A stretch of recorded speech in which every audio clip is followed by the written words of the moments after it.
जय श्री राम। सभी को जय श्री राम। आपके अपने चैनल श्री राम कथा में मैं खुशबू जोशी आपका स्वागत करती हूँ।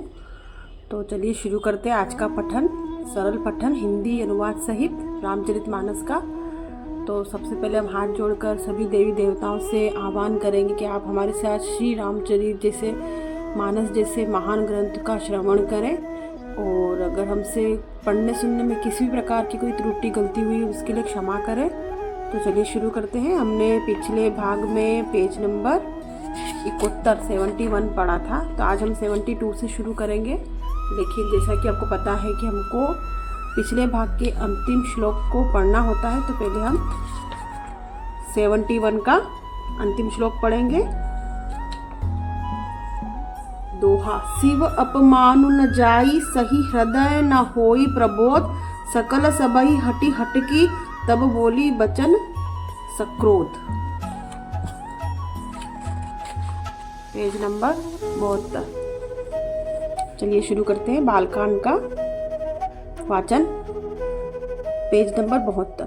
सुनहु सभासद सकल मुनींदा, कहीं सुनी जीना शंकर निंदा, सो फलु तुरत लहब सब काहू, भली भांति पछिताब पिताहूँ। हे सभासदों और सब मुनीश्वरों, सुनो, जिन लोगों ने यहाँ शिव जी की निंदा की है या सुनी है, उन सबको उसका फल तुरंत ही मिलेगा और मेरे पिता दक्ष की भली भांति पछताएंगे। संत सबू श्रीपति अपबादा, सुनिय जहाँ तह असी मर जादा, काटिय तासु जीभ जो बर बसाई, श्रवण मुदी न त चलिय पराई। जहाँ संत शिवजी और लक्ष्मीपति विष्णु जी भगवान की निंदा सुनी जाए, वहाँ ऐसी मर्यादा है कि यदि आपका वश चले तो उस निंदा करने वाले की जीभ काट ले और नहीं तो कान मूंदकर वहाँ से भाग जाए। जगदा तमा महेशु पुरारी, जगत जनक सबके हितकारी, पिता मंदमति निंदत तेहि, दच्च शुक्र संभव यह देही। त्रिपुरा दैत्य को मारने वाले भगवान महेश्वर संपूर्ण जगत के आत्मा है। वे जगत पिता और सबका हित करने वाले हैं। मेरा मंद बुद्धि पिता उनकी निंदा करता है और मेरा यह शरीर दक्ष की ही वीर्य से उत्पन्न है। तजी हूँ तुरत देही, तेहि हेतु उर धरी चंद्र मौली, वृष केतु अस कही जोग, अगिनी तनु जारा, भयउ सकल मख हाहाकारा। इसलिए चंद्रमा को ललाट पर धारण करने वाले वृष केतु शिवजी को हृदय में धारण करने में मैं इस शरीर को तुरंत ही त्याग दूंगी। ऐसा कहकर सती जी ने योगाग्नि में अपना शरीर भस्म कर डाला। सारी यज्ञशाला में हाहाकार मच गया। दोहा। सती मरनु सुनी शंभु गण, लगे करन मख खीस, यज्ञ विध्वंस बिलो की भृगु, रक्षा किन्ही मुनीस। सती का मरण सुनकर शिवजी ने गण यज्ञ विध्वंस करने लगे। यज्ञ विध्वंस होते देखकर मुनीश्वर भृगु जी ने उनकी रक्षा की। समाचार सब शंकर पावे, वीर भद्र करी कोप उठाए, यज्ञ विध्वंस जाई तिन्ह कीना, सकल सुरन्ह विधिबद्ध फलु दीन्हा। ये सब समाचार शिवजी को मिले। तब उन्होंने क्रोध करके वीरभद्र को भेजा। उन्होंने वहां जाकर यज्ञ विध्वंस कर डाला और सब देवताओं को यथोचित फल दंड दे दिया। भे जग विदित दक्ष गति सोई, जसी कछु शंभु विमुख के कई होई, यह इतिहास सकल जग जानी, ताते में संक्षेप बखानी। दक्ष की जगत प्रसिद्धि वही गति हुई जो शिव द्रोही की हुआ करती है। यह इतिहास सारा संसार जानता है, इसलिए मैंने संक्षेप में वर्णन किया। सती मरत हरि सन बरु मागा, जन्म जन्म शिव पद अनुरागा, तेहि कारण हिम गिरी ग्रह जाई, जन्मी पार्वती तनु पाई। सती ने मरते समय भगवान हरि से यह वर मांगा कि मेरा जन्म जन्म में शिवजी के चरणों में अनुराग रहे। इसी कारण उन्होंने हिमाचल के घर जाकर पार्वती के शरीर में जन्म लिया। तब से उमा शैल ग्रह जाई, सकल सिद्धि संपहि तह छाई, जहाँ तह मुनि नह सुआश्रम कीन्हे, उचित बास हिम बूधर दीन है।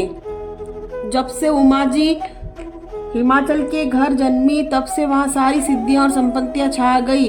मुनियों के जहाँ तहाँ सुंदर आश्रम बना लिए और हिमाचल ने उनको उचित स्थान दिए। दोहा। सदा सुमन फल सहित सब द्रुम नव नाना जाति, प्रगति सुंदर शैल मन पर मणि आकार बहु भांति। उस सुंदर पर्वत पर बहुत प्रकार के सब नए नए वृक्ष सदा पुष्प फलयुक्त हो गए और वहाँ बहुत तरह की मणियों की खाने प्रकट हो गई। सरिता सब पुनित जलु बहहि, खग मृग भदुप सुखी सब हरहि, सहज बयरु सब जीवन त्यागा, गिरी पर सकल करही अनुरागा। सारी नदियों में पवित्र जल बहता है और पक्षी पशु भ्रमर सभी सुखी रहते हैं। सब जीवों ने अपना स्वाभाविक वैर छोड़ दिया और उसी पर्वत पर सभी परस्पर प्रेम करते हैं। सोह सेल गिरिजा घर जाए, जिमी जनु राम भगति के पाए, नित नूतन मंगल ग्रह तासु, ब्रह्मादिक गावही जसु जासु। पार्वती जी ने घर आ जाने से पर्वत ऐसा शोभायमान हो गया जैसा कि राम भक्ति को पाकर भक्त शोभायमान होता है। उस पर्वतराज के घर नित्य नए मंगलोत्सव होते हैं, जिसका ब्रह्मादि यश गाते हैं। नारद समाचार सब पाए, कौतक ही गिरि गेह सिधाए, शैल राज बड़ आदर कीन्हा, पद पाखरी बर आसनु दीन्हा। जब नारद जी ने सब समाचार सुने तो वे कौतुक ही से हिमाचल के घर पधारे। पर्वतराज ने उनका बड़ा आदर किया और चरण धोकर उनको उत्तम आसन दिया। नारी सहित मुनि पद सिरु नावा, चरण सलील सबु भवन सिंचावा, निज सौभाग्य बहुत गिरि बरना, सूता बोली मेली मुनि चरना। फिर अपनी स्त्री सहित मुनि के चरणों में सिर नवाया और उनके चरणों दक को सारे घर में छिड़काया। हिमाचल ने अपने सौभाग्य का बहुत बखान किया और पुत्री को बुलाकर मुनि के चरणों में डाल दिया। दोहा। त्रिकालज्ञ सर्वज्ञ तुम गति सर्वत्र तुम्हारी, कहूँ सुता के दोष गुण मुनिवर हृदय विचारी। और कहा, हे मुनिवर, आप त्रिकाल यज्ञ और सर्वज्ञ हैं, आपकी सर्वत्र पहुँचे, अतः आप हृदय में विचार कर कन्या के दोष गुण कहिए। कह मुनि बिसही गुण मृदुबानी, सुता तुम्हारी सकल गुण खानी, सुंदर सहज सुशील सयानी, नाम उमा अंबिका भवानी। नारद मुनि हंसकर रहस्य युक्त कोमल वाणी से कहा, तुम्हारी कन्या सब गुणों की खान है, यह स्वभाव से ही सुंदर सुशील और समझदार है। उमा अंबिका और भवानी इनके नाम है। तो चलिए, आज हमने पेज नंबर 72, 73, 72, 73 पढ़ा। कल हम 74 पढ़ेंगे। और इसमें आज के अंक में हमने जाना कि भगवान शिव जी को कैसा क्रोध आया और उन्होंने यज्ञशाला, राजा दक्ष की यज्ञशाला भस्म कर दी। और फिर पार्वती जी का जन्म हुआ हिमाचल के यहाँ पे। और फिर नारद मुनि ने उनको 3 नाम दिए, उमा अंबिका और भवानी। तो ये आज हमने और नई बातें जानी। तो कल हम 74 से शुरू करेंगे। तो सभी देवताओं से हाथ जोड़कर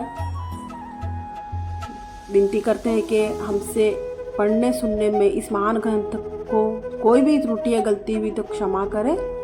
और अगले अंक में फिर आपसे भेंट होएगी। तब तक के लिए जय श्री राम।